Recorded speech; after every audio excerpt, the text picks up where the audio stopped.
Dans cette vidéo, je vais vous accompagner à la création de votre premier sprite pour Infinite Fusion. Alors tout ce que je vais vous expliquer est déjà très bien expliqué sur leur serveur Discord, lien en description. Même plus de choses vont être expliquées, mais c'est vraiment pour que ça soit plus accessible la création de sprites. Vraiment, avec une vidéo en française d'un spriter, je pense que ça permet de mieux comprendre, etc. Enfin, je trouve personnellement. Et en tout cas, pour que vous puissiez comprendre, je vais vous donner quelques astuces, quelques conseils, etc. Et je vais moi-même créer un sprite pour que vous voyez comment je travaille de mon côté et peut-être mieux comprendre comment on fait un sprite. Du coup, moi, la création de mon sprite, la vidéo est en accéléré, hein, bien évidemment, je ne vais pas aussi vite que ça, hein, mais ça ne m'empêchera pas de vous expliquer ce que je fais à des moments précis. En attendant, je vous souhaite une bonne vidéo. J'allais oublier de le dire, mais ça vient compléter un peu la vidéo où je termine Pokémon Infinite Fusion avec mes sprites. Hein, du coup, voilà, n'hésitez pas à aller la voir. Voilà, ça m'aiderait énormément. Et en tout cas, moi de mon côté, je vais faire un sprite entre Charmillon, et oui, Charmillon, et avec un Dragmara, parce que je trouve qu'il y a un potentiel énorme entre ces deux Pokémon pour une fusion. Voilà. Du coup, avant de commencer, je vais quand même commencer à vous expliquer comment se passe le pixel art dans Infinite Fusion. Alors, déjà, les pixels sont en 3x3. Voilà, vous ne pouvez pas faire plus gros, vous ne pouvez pas faire plus petit, vous ne pouvez pas faire des pixels de 3x4, etc. Ensuite, je vais vous donner quelques exemples de ce qu'il ne faut pas faire et ce qu'il faut faire. Voilà, par exemple, là, actuellement, je vais vous montrer ce qu'il ne faut pas faire. Il faut vraiment qu'il soit sur la même ligne ou soit en diagonale. Enfin, je vais vous montrer. Du coup, là, vous pouvez le faire de cette manière, voilà, vous pouvez, ils sont alignés, et juste après je vais faire un pixel en diagonale qui est totalement possible. Là par exemple je vais vous remontrer quelque chose qu'il ne faut pas faire, là ils ne sont pas totalement alignés, du coup vous pouvez pas. Ensuite la taille du pixel du cadre est de 288 par 288, pas plus gros, pas plus petit, sinon ça ne passera pas. Et du coup, on peut commencer la création du sprite. Alors, je vous conseillerais toujours de commencer par dessiner en gros ce que vous voulez faire, vos intentions. Ça vous permet d'avoir une vision globale de ce que ça pourrait ressembler. Voilà, c'est très important ça. Et surtout pour voir si ça pourrait être joli ce que vous faites. Par exemple, là, je voulais pas mettre la trompe sur la tête du Dragmara, mais la mettre à la place de la queue, parce que je trouvais déjà de base très original. Voilà, et je trouvais que ça passait très bien, du coup j'ai décidé de faire cette manière. Et voilà, je vous conseille vraiment de dessiner tout ce que vous voulez faire avant de commencer. C'est vraiment très important.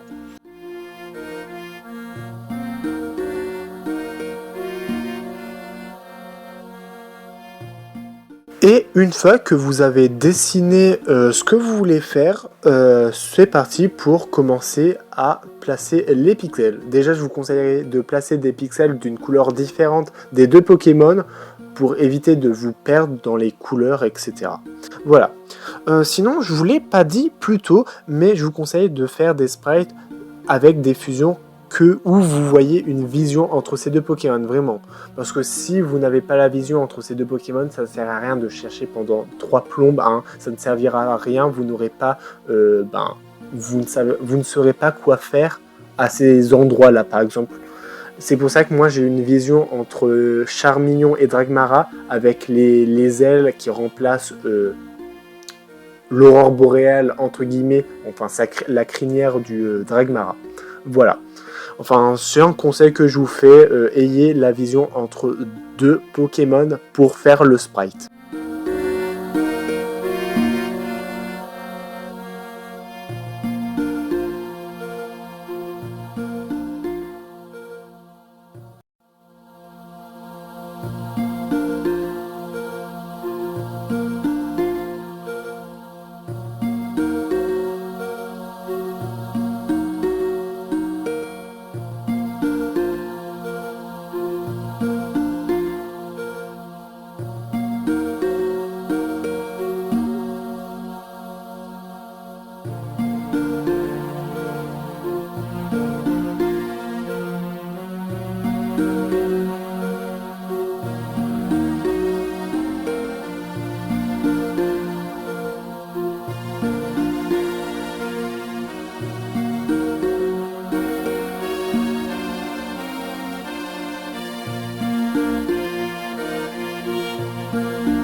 Du coup, là, je fais tranquillement la petite queue, voilà, tranquillement, voilà. N'hésitez pas à vous abonner, à liker, à partager, ça m'aiderait énormément et ça me motivera à faire d'autres sprites aussi, voilà. Euh, Faites attention quand vous spritez, quand vous faites des sprites, certaines fois, vous devez vous y reprendre à plusieurs fois pour faire telle ou telle zone parce que vous ne trouvez que ça ne parce que vous pouvez trouver que ça ne passe pas, ça ne va pas très bien d'une manière. Je ne sais pas comment l'expliquer, mais certaines fois, vous voyez que la courbure n'est pas parfaite, enfin pas ce que vous imaginez, du coup vous recommencez. Du coup, n'hésitez pas à recommencer plusieurs fois. Ça peut arriver, c'est totalement normal.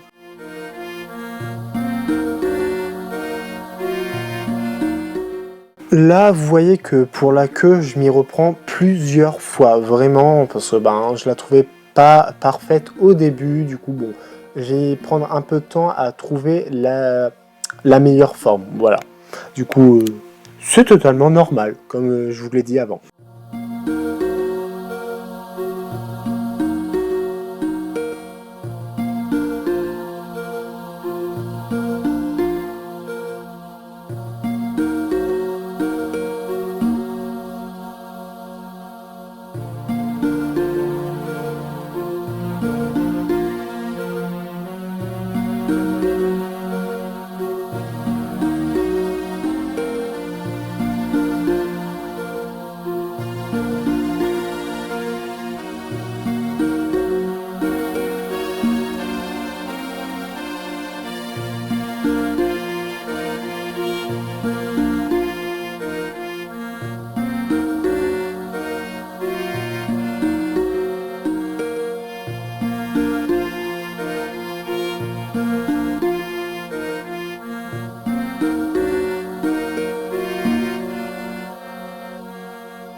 Là, vous voyez, j'ai fini tout le contour de ce que je voulais rajouter à ce sprite, voilà.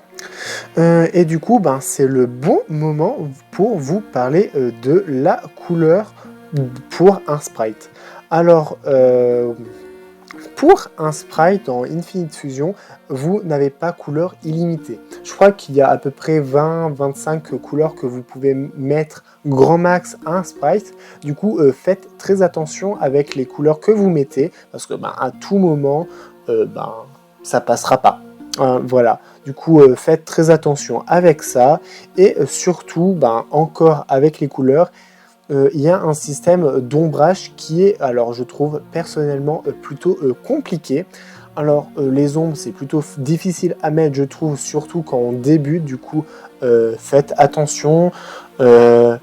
L'ombrage ça permet de faire des reliefs, même sans relief en fait.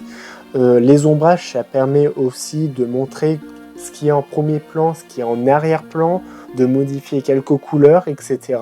Et surtout, ça permet de donner de la profondeur à un sprite. Du coup, la couleur, vraiment, faites attention. La couleur, oui, c'est très important, mais les ombres, c'est tout aussi important, voire même c'est la chose la plus importante dans un sprite. Du coup, concentrez-vous sur ça et faites très attention.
Aussi, dans un sprite, vous pouvez aussi laisser votre créativité parler, s'exprimer, etc. Par exemple, là, je vais faire des petits traits de couleur qui n'existent pas de base chez Charmillon. Et du coup, moi, personnellement, je trouvais que ça rendait très bien. Du coup, j'ai décidé de les rajouter au sprite. Et oui, ça permet de rajouter une petite touche de couleur. Du coup, n'hésitez pas à laisser votre créativité parler. C'est le plus important aussi dans un sprite. Voilà.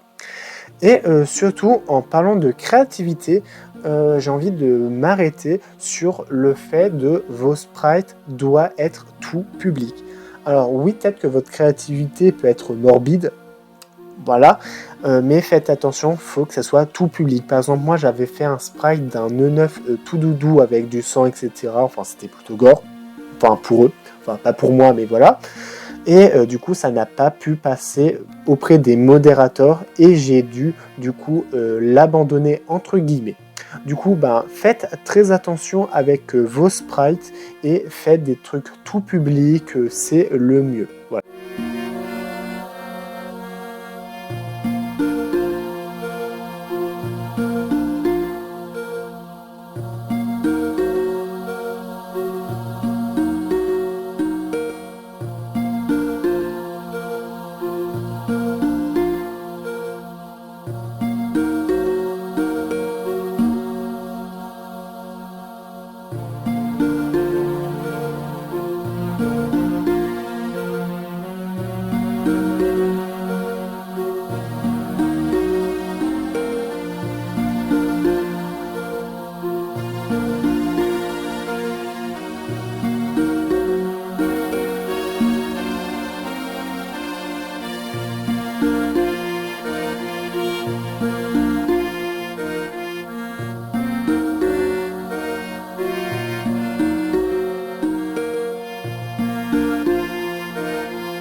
Maintenant, je vais vous parler des contours, des outlines, je ne sais pas comment ça se dit en anglais.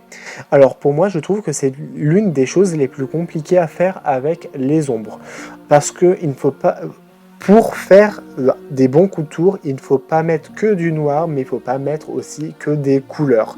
Il faut que ce soit un parfait mélange et que vous n'en mettez pas trop dans les deux cas. Vraiment, je trouve que c'est l'une des choses les plus compliquées à faire. Et surtout, méfiez-vous quoi.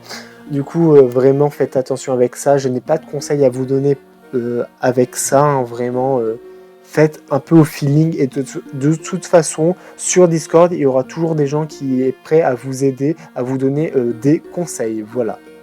Du coup, en tout cas, là, j'ai bientôt fini le sprite. N'hésitez pas à me dire en commentaire si vous l'appréciez. Hein. Ça me donnera aussi envie de continuer à faire des sprites. Une fois que vous sentez que vous avez terminé votre sprite, il vous suffit de le placer sur leur Discord. Il y a un salon dédié à ça où il y aura plusieurs commandes à placer pour, par exemple, vous voir les pixels qui ne vont pas, du coup modifier par la suite. Ça permet aussi de voir à quoi ça pourrait ressembler en combat et il y a là par exemple toujours des gens qui est là pour vous conseiller, pour vous montrer peut-être des détails que vous n'avez pas remarqués, etc. Voilà, vraiment c'est important de le faire, de toute façon c'est obligatoire forcément, et en tout cas c'est plutôt cool. Bien évidemment, s'il y a des petites choses, des petits détails que vous avez exprès à mettre, mais il y a des gens qui trouvent pas ça beau ou qui trouvent ça inutile, etc., n'hésitez pas à leur dire que c'était fait exprès, etc. Ils comprendront totalement, enfin pour la plupart je pense. Enfin moi ça m'est déjà arrivé qu'il y a quelqu'un qui a dit que ce détail n'allait pas et du coup je leur ai dit juste simplement que c'était fait totalement exprès et du coup c'est passé. Voilà. Voilà, j'espère que cette vidéo vous a plu. Je n'ai pas traité de tout en détail, vraiment. Par exemple, il y a pour les contours, faire attention qu'il ne faut pas que ça soit en forme d'escalier, enfin. Il y a beaucoup de choses à faire attention, vraiment c'est pour ça que je vous dis, allez sur leur Discord pour avoir plus d'informations, plus détaillées, parce que moi je ne suis pas expert en explication, pas du tout. Et en tout cas, je vous dis à la prochaine pour une toute nouvelle vidéo. N'hésitez pas à vous abonner, à partager, à liker. Et en attendant, je vous dis à la prochaine.